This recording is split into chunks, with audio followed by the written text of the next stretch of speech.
Texas brought in 3 commits on the first. Could July be the month they establish themselves as a top 10 recruiting class in the 2024 rankings? You are Locked On Longhorns, your daily podcast on the Texas Longhorns. Part of the Locked On Podcast Network, your team every day.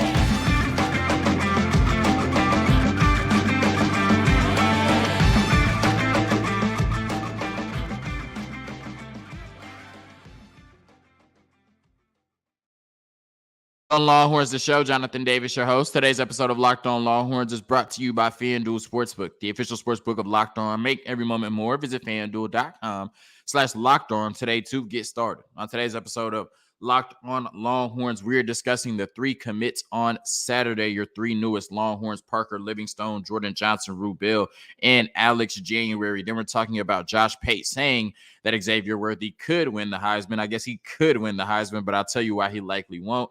And last but not least, the power of Twitter. Thousands of people gave their opinion on Steve Sarkisian over the weekend. I'll read you some of the best responses. We discuss all of that and more on today's episode of Locked On Longhorns, part of the Locked On Podcast Network, your team every day. So last week, on one of my shorter but better episodes, we discussed the impact of Texas recruiting momentum right now and how their recruiting momentum far outweighed their recruiting ranking, which at that point was 47th on 24/7. And I made the mistake of coming on the show saying that we were 47th on 24/7 without mentioning the other sites, because I realized that, people go to different sites for their information. So that's my fault. There were a couple of people in the comments that were like, where'd you get 47 from? Right. So currently, after 3 commits on Saturday, we are 32nd on 24/7, 16th on On3. That's a big discrepancy. And then 30th on Rivals, looking to make some more noise.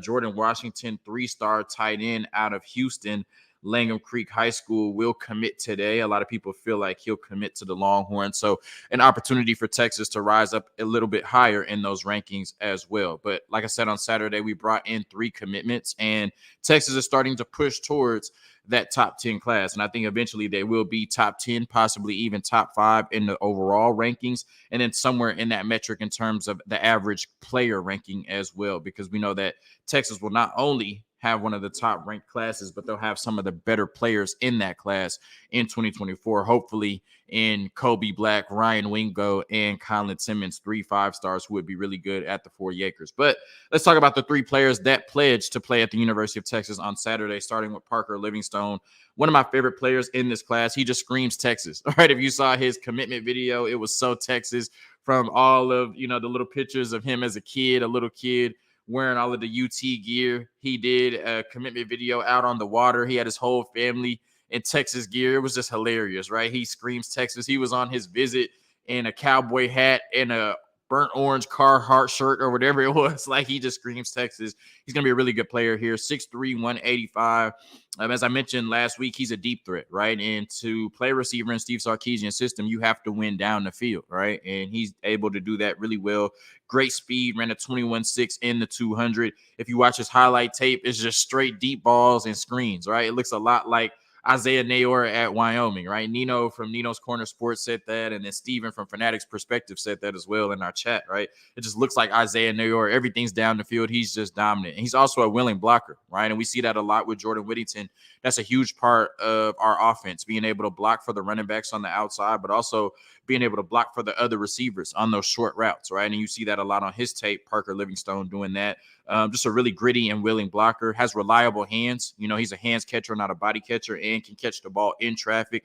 You'll see a couple of tough one-handed catches on his tape. He really goes out and gets the ball, contested catches, not just those catches in traffic, but the jump balls as well, right? The 50-50 balls, or 75-25 balls, I like to call them, in favor of the offense, in favor of Parker Livingstone. Just a really good player and somebody that can win in a lot of ways, especially at his size, 6'3", 185. Would not be surprised if he's playing closer to 200 by the time he takes the field at Texas. And now your 2024 outlook in the wide receiver room looks as such. Jonte Cook, DeAndre Moore, Ryan Niblett, Freddie DuBose Jr., Parker Livingstone, possibly Isaiah Nayor, and hopefully you're adding Ryan Wingo or Micah Hudson to that mix. Very confident in the 2024 receiving room. They should be very good in their first year in the SEC. The second commitment you brought in on Saturday, Jordon Johnson, Rubell, 5'10", 180. As I mentioned last week, he plays a lot bigger than that. Originally from Fort Worth, currently playing at IMG in Florida. Teammates with Jared Gibson, who committed to Texas on the official visit weekend.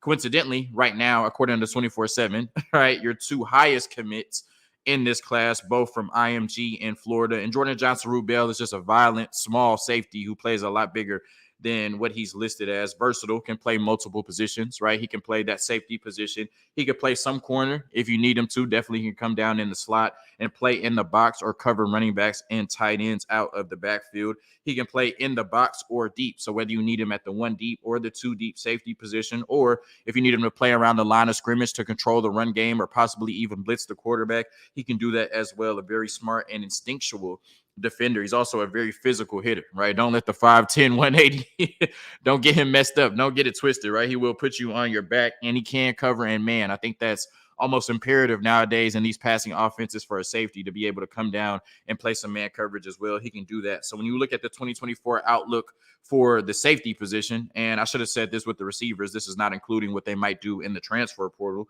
You have B.J. Allen, Warren Robertson, Larry Turner-Gooden, Derek Williams, and Keaton Crawford, and Jordon Rubell. That's not including, I would assume that this is the last year for Jaron Thompson, Michael Taft, and Jalen Catalon. But if one of them or more of them were to come back for another year, I think that would be the more the merrier and best case scenario for Blake Gideon in that safety room. But I really like the outlook of 2024.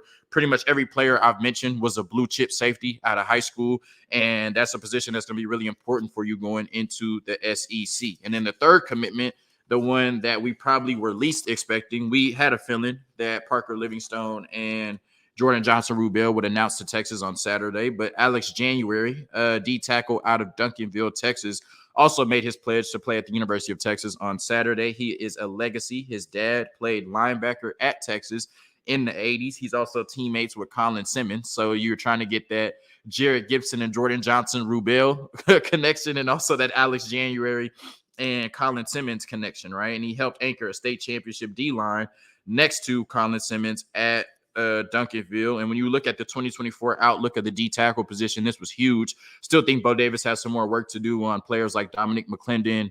There's another brother out of Florida. I can't remember his name right now, but Texas is trending towards him. But we need to bring some beef into that interior defensive line room because, you know, we're possibly losing Tavondre Sweat, Byron Murphy, and Alfred Collins after losing Keandre Coburn and Moro Ojimo last year, right? So you have Sadir Mitchell, Trill Carter, Aaron Bryant, Vernon Broughton, and Alex January right now, possibly Jeray Bledsoe as a tweener next year, and you likely would look into the transfer portal and see if you can bring in some reinforcements that way. So 3 commitments on Saturday, possibly 1 today, in Jordan Washington, the tight end out of the Houston area. You're still waiting on those high 4-stars and 5-star players to commit to really, you know, jump this class to the top of the rankings. But like I said, Texas has a lot of momentum on the trail right now, as evidenced by the 3 commitments on Saturday, the 1 possible commitment today, and the run they could possibly go on in July. A quick word from our sponsors, and then I'm going to tell you why Josh Pate made the argument that Xavier Worthy could win the Heisman, but I don't see that happening this season. Take your first swing at betting MLB on FanDuel and get 10 times your first bet amount in bonus bets up to $200. That's right. Just bet $20 and you'll land $200 in bonus bets, win or lose. That's $200 you can spend betting everything from the money line to the over-under to who you think is going to hit the first home run, all on an app that's safe, secure, and super easy to use. Plus, when you win, you can get paid instantly. There's no better place to bet on MLB than FanDuel, America's #1 sportsbook. So sign up today and visit FanDuel.com/lockedon to get up to $200 in bonus bets. That's FanDuel.com/lockedon. FanDuel, the official partner of Major League Baseball. I'm going to say this really quickly. Shout out to the Astros. They took care of business, taking 3 out of 4 against my Rangers this weekend in Arlington. We are still up 3 games in the division. You know, y'all still got to catch us, but did a really good job this weekend. I'm not a hater, so I'll shout out the Astros on the podcast while still saying that the Rangers are 3 games up in the division. The division still goes through Arlington at this point. All right, so Josh Pate, one of the best in the business, one of the most respected voices in the business, has a really good show. And the other day, he mentioned that he was putting some money on Xavier Worthy to win the Heisman. Now, he's not predicting Xavier Worthy to win the Heisman by any means, but he was just laying out the argument that Xavier Worthy could win the Heisman. And I see why people would make that comparison, because obviously Sark was in charge of that 2020 Alabama offense. And so, with Xavier Worthy being a little bit smaller in stature than you would normally see from a number one receiver, Devonta Smith being smaller in stature than you would normally see from a number one receiver, with the same offensive mind calling the 2023 Texas offense and the 2020 Alabama offense, it would make sense that Xavier Worthy could be the comparison to Devonta Smith. But I still think that although I understand the comparison, it's somewhat of a lazy comparison, because I don't really think that Xavier Worthy and Devonta Smith play alike at all. Right? I just think they both happen to be small receivers that are the best receivers on their team currently. And there's a lot of people that would tell you they think that A.D. Mitchell might even be better than Xavier Worthy, and that will show this year, right? So Xavier Worthy could win the Heisman. I guess any player in the country can win the Heisman. Jalen Ford could win the Heisman, right? If he were to have that crazy of a year, I just don't think it's likely that Xavier Worthy does win it this year. And I think if anybody were to win it from the Texas Longhorns, it would be Quinn Ewers. So I'm going to go through the reasons why I don't think that Xavier Worthy will win the Heisman this year. And this isn't the hardest argument I've ever had to make, but, I think when Josh Pate says something, people listen. And so I think that, he's not the only one that has made the comparison between 2020 Alabama and 2023 Texas. But like I said, I think it's more of a lazy comparison than one that has a lot of, what's the word I'm looking for? Validity to it, right? So the first reason why Xavier Worthy likely won't win the Heisman this year, and to clear this up for any Texas fans, I think Xavier Worthy is going to absolutely ball this year, right? So me saying he won't win the Heisman does not mean he's going to have a bad year, right? First reason he won't win the Heisman is because Texas won't go undefeated, right? We know that going undefeated is a big part of, or Heisman, winning the Heisman, a big part of that is team success. That's the way I wanted to put that, right? We saw this year, Max Duggan didn't have one of the three best years in college football statistically, but his team went undefeated in the regular season, and he was the face of it. So he was in New York at the end of the day with a chance to win the Heisman, right? For Texas to have not only a Heisman candidate or a Heisman winner, they're either going to have to go 11-1 in the regular season or go undefeated. And in both cases, probably win the Big 12 championship. And I just don't see that happening this year. I do think they win the Big 12 championship, but I don't think they go undefeated or go 11-1 in the regular season. Of course, Alabama went undefeated. That was the biggest reason they had a Heisman winner. I think Texas would have to achieve that level of team success to have one. I don't think they will. I think 10-2 is the ceiling in the regular season for this Texas football team. Barring voter fatigue, I think Caleb Williams wins it again, right? When you put up a season of 4,919 total yards and 52 touchdowns last year, and in his third year now under Lincoln Riley, there's a chance he can be better, and USC can have more team success than they had last year. Plus, he'll have all of the hype coming from the NFL and college football. He's already being compared to Patrick Mahomes. He's already the consensus number one pick in the NFL draft that'll take place almost a year from now. So all year, you're just going to get crazy ESPN, Fox, NFL, NCAA hype regarding Caleb Williams. You're going to get that USC hype that people have been reaching for since, the Pete Carroll era. It's just going to be a lot of Caleb Williams, right? Front page Caleb Williams, first story Caleb Williams. Everything's going to be about Caleb Williams, and that's going to propel him to probably winning another Heisman. Plus, I think he'll just ball out again like he did last year. Quinn Ewers won't have the year that Mac Jones had in 2020, and that's no disrespect to Quinn Ewers. I think Quinn Ewers is going to be absolutely amazing this year. But Mac Jones was amazing in 2020, like one of the best collegiate seasons we've ever seen from a quarterback, and it doesn't get talked about enough, right? Najee Harris was amazing, had 30 touchdowns that year. Doesn't get talked about enough because we only talk about Devonta Smith. It's like whoever gets the hardware gets immortalized and everybody else gets forgotten about, right? Mac Jones went crazy that year. 4,500 yards, 41 touchdowns, only 4 interceptions on 77% completion percentage. I think Quinn Ewers will be amazing this year, but I don't think Quinn Ewers will make the jump to be as good as Mac Jones was in 2020. And I think for Xavier Worthy to win the Heisman, you would need a quarterback to be as good as Mac Jones was in 2020 or better. No disrespect to Quinn Ewers. I think he's going to be absolutely amazing this year. I think he solidifies himself as a top either first round or second round draft pick this year after this season. But I don't think he has the season that Mac Jones had in 2020, which likely will mean that Xavier Worthy won't have the season that Devonta Smith had in 2020. Alabama's offensive line that year had 2 first-round picks and a very high second-round pick in Evan Neal, a top 10 draft pick, Alex Leatherwood, a top 20 draft pick, and Landon Dickerson was the 37th overall pick. When you're looking at this offensive line right now, the only player that's projected to start that I can say comfortably will be a top first or second round draft pick, and I think he'll be a top 10 pick, is Kelvin Banks, right? So that 2020 Alabama offensive line was better than what Texas is rolling into the season with. Xavier Worthy won't have Devonta Smith's season. Now, I think that Xavier Worthy will be great, but I just don't think he's as good as Devonta Smith, period, right? I don't think they play the same. When you look at Devonta Smith, yes, he's small in stature, but he plays like a number one receiver, right? He can go up and get the ball. He can win contested catches. He plays a lot bigger than his size. I've never heard anybody accuse Xavier Worthy of playing bigger than his size, right? And still, to this point, coming into the season, we think that, I shouldn't say we, I think he has questionable hands at time and questionable ball tracking skills. Also, sometimes on deep balls, there's questionable effort if the ball's not coming right to him. That does not describe Devonta Smith at all, right? Devonta Smith is an absolute dog at receiver, and I think if they didn't have A.J. Brown, he would be a legit number one for Jalen Hurts.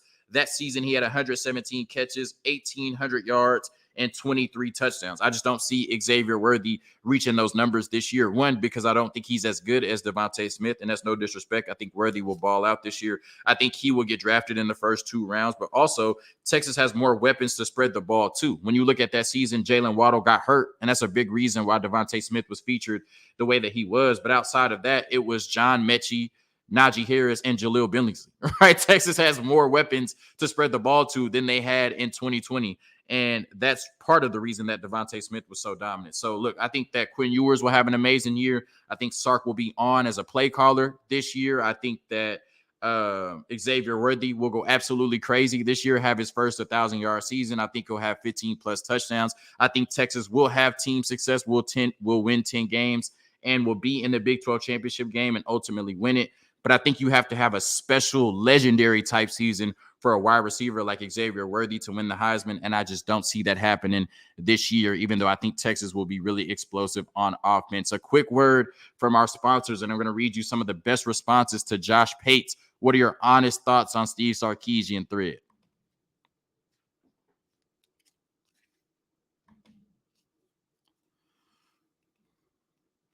So earlier this year on an episode of Locked on Longhorns, I said that this is a make or break year for Steve Sarkisian. And a lot of people said, well, how could this be a make or break year for Steve Sarkisian if he's not on the hot seat? And that's a fair point, right? Because I don't think that Steve Sarkisian can do anything to get fired this year. Now, maybe if he goes 4-8 or 5-7, then you have to take a long look at it. But I think him bringing in Arch Manning, Steve Sarkisian and Arch Manning's relationship would at least buy him one more year, right? Regardless of what happens. But I'm knocking on wood that we don't even have to have a conversation about us going 4-8 or 5-7. But I do think it's a make or break year for Steve Sarkisian because I think that he is one of the few people in this business that have been around as long as Steve Sarkisian have been, and the jury is still out on them. Like by this time, usually we would have put a label on somebody and we would have stuck to it, right? But I think most people would acknowledge that Steve Sarkisian is a great offensive coordinator, one of the best offensive minds in college football. I think most people would acknowledge that Steve Sarkisian is a very likable person. And even though he's coached at USC, Alabama, and Texas, 3 of the most hated schools in the country, I think if he were anywhere else, people would root for him to win. You know, it's kind of like Dak Prescott being the Cowboys quarterback. There's really nothing bad to say about Dak, but he's the Cowboys quarterback, so we have to find bad things to say about him. But he's a great person. I think Steve Sarkisian, most people like him. And I think most people acknowledge that although he has not won on the field yet, he is an excellent recruiter. And if given time, you know, based on his previous situations, he can get over that hump and win at a high level, right? But he's also yet to do it. So I think most people are just kind of in the middle, right? We know he's great offensively. We know he's a great recruiter, has not won on the field yet. But I don't think there's too many people saying he will never win at a high level on the field, right? Of course, there's some people saying that, but I think most people are in the middle. And that's why I think this is a make or break year because he said it himself. Like year 3, this feels like his team. And everybody looking at the current situation that Texas is in, way more talented than their counterparts in the Big 12 in their last year in this conference. It feels like there's no reason why Texas should not win their first Big 12 championship since 2009. So I think after this season, if Steve Sarkisian does meet or exceed expectations this year, then we will all say he's a great offensive mind. He's an excellent recruiter, and he's shown that he can win at the highest level at a school like the University of Texas. If he does not reach expectations this year with this roster, we will say he's a great offensive mind. He's been able to recruit really well, but for some reason, he can't get over the hump. For some reason, he still is chasing that 10 wins in the regular season type of season, or just 10 wins period type of season for Steve Sarkisian. That's why it's make or break, because this is the year of grace for Sark, right? If he does not win this year, then everybody who was on that he could do it one day will lose confidence. And everybody who was saying he won't be able to do it will say, I told you so. And there won't be a ton of faith or confidence towards the contrary, where it's like, just give him more time, right? At this point, if he can't do it this year, when will he be able to do it, right? So Josh Pate, once again, put a thread out on Twitter and said, what is your opinion of Steve Sarkisian? And I went through thousands of responses, so you wouldn't have to, just to read some of the best ones. And pretty much everybody is saying what I've said thus far, right? There's people that are in the middle. There's people on one side of the spectrum, and there's people on other sides of the spectrum. But the majority of people are taking 2023 as a wait and see year for Sark, and they're going to base their opinion on him based on what he's able to do with probably the best situation he's ever been in this year as a head coach. So I'm going to read, I think, either 6 or 7 of my favorite responses to Josh Pate's question, which is, what is your opinion of Steve Sarkisian? Right? Elite offensive coordinator, great recruiter, still yet to prove that he can win as a head coach. I was also of the opinion that Texas never should have hired him as head coach to begin with. That's a fair assessment. I've heard Texas fans say that. I think he'll prove you wrong this year. Greatest first half coach in the history of college football. I can't deny that, right? I wonder what people were thinking when we were up 28-7 on Oklahoma in the Red River Shootout. Like, I wish I could just go back to that time and ask everybody, what are your thoughts on Steve Sarkisian right now? Because I promise you, people would have thought we were back at that point. Top 2 quarterback developer, elite recruiter, genius offensive mind, has not fully clicked with on-field results yet. Like Grandma says, it's a have-not, not a can-not. I think that's perfect, right? It's a have-not. Like, he hasn't won yet, but it's not a can-not. I absolutely think he can. Elite recruiter, solid program builder, and might be a top offensive mind in the sport. Still lots to prove as a head coach, but we should come to the final conclusion on this sooner than later. That's all I'm saying, right? Like, this year we will know if he's an elite recruiter and an elite offensive mind, or if he's a really good head coach, right? Right now it's one or the other, right? Hopefully he can put them all together. Elite offensive scheme, play designer, elite recruiter, needs to prove he can coach his squad to the promised land, must be better at adjusting in the second half when the defense figures out how to resist his game plan, has everything needed to break through in 2023. No excuses. I completely agree with all of that. His past haunts him, talking about, what happened at USC. But I think he's done a lot to be a better man and coach. I think he escapes his streak of no 10-win season soon, can recruit his ass off, one of the best offensive minds in the game, and learned a lot about running a program from Saban. This is coming from an Oklahoma fan. Like Shawty Lowe said, rest in peace. They know. Thank you for tuning in to another episode of Locked On Longhorns, part of the Locked On Podcast Network. Hook 'em. Peace.